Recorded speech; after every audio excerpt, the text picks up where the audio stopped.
আমাদের গদখালি এই কথাটা বলতেও কেন জানি অনেক বেশি ভালো লাগে। তো হ্যালো পালপুরি, this is SK Mission, welcome back to my new blog. হ্যাঁ, তোমরা অনেকে কমেন্ট করো আমি যশোরের হয়েও কেন গদখালিতে যাচ্ছি না। তা চলো আজকে একেবারে ফাইনালি চলে আসছে গদখালিতে। এখানে দেখতে পারছো কিছু আন্টিরা ফুল তুলতেছিল। তো আমি যে বললাম আন্টি আমি কি ফুল তুলবো, বলে হ্যাঁ তোমরা তুলতে পারো, সমস্যা নাই। আমি আগে ভাবতাম ফুলের ক্ষেতের ভিতরে ঢুকতে দেয় না, কিন্তু এসে দেখি পুরাই উল্টো। আমি বলার সাথে সাথে ওনারা পারমিশন দিয়ে দিচ্ছে ফুল তোলার জন্য। আমি কিন্তু ফুলগুলো তুলে বাসায় নাসি নাই, ফুলগুলো তুলে ওনাদেরকেই দিয়ে দিছি। ফুলগুলো বাসায় নাসা বড় কথা না, আমি যে ওনাদের সাথে খেতে বসে বসে ফুল তুলতে পারছি এটাই সব থেকে বড় কথা। আমার যতটুকু মনে হচ্ছে আমরা যেহেতু দুইজন গেছিলাম এই জন্য আমাদের পারমিশন দিয়েছে ফুল তোলার জন্য।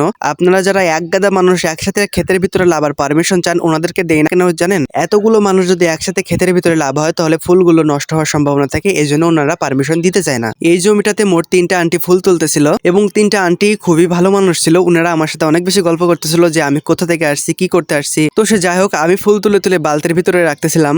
এই দিয়ে টোটালি গদখালি আমি 9 বার আসছি। তোমরা মনে করতেছো যে আমি আগে কখনো আসি নাই। হ্যাঁ আমি আসছি, তখন আমি ভিডিও করতাম না, এই জন্য তোমরা হয়তো বা দেখতে পাওনি, কিন্তু আমি ভিডিও করার আগে থেকে অনেকবার আসছি এখানে। পানিসারার পাশে মানিকালিতে আমাদের রিলেটিভ আছে, আমি রাত্রে ওখানেই ছিলাম। আমি বিকেল বেলায় বাড়ি থেকে বেরোছিলাম, সন্ধ্যার দিকে যে পৌঁছেছিলাম, তো ওখানে যতটুকু পারছিলাম ভিডিও করছি এবং আমি মেন ভিডিওগুলো করছি সব রাত্রে। গাঁদা ফুল তোলা শেষ করে আমি চলে আসলাম গ্যালেরিয়ার বাগানে। এটাকে মেবি গ্যালেরিয়া বলে, আমি তো এই ফুলটাকে গ্যালেরিয়া নামেই চিনি। এখন এর আলাদা কোনো নাম আছে কিনা আমি জানা নাই, যদি থেকে থাকে কমেন্টে জানাবা। তো পালপুরি এই ব্লগটা এই পর্যন্ত ছিল। আমি কিন্তু অনেক ভিডিও করছি, পরবর্তী ভিডিওগুলো তোমরা পর্যায়ক্রমে দেখতে পাবা।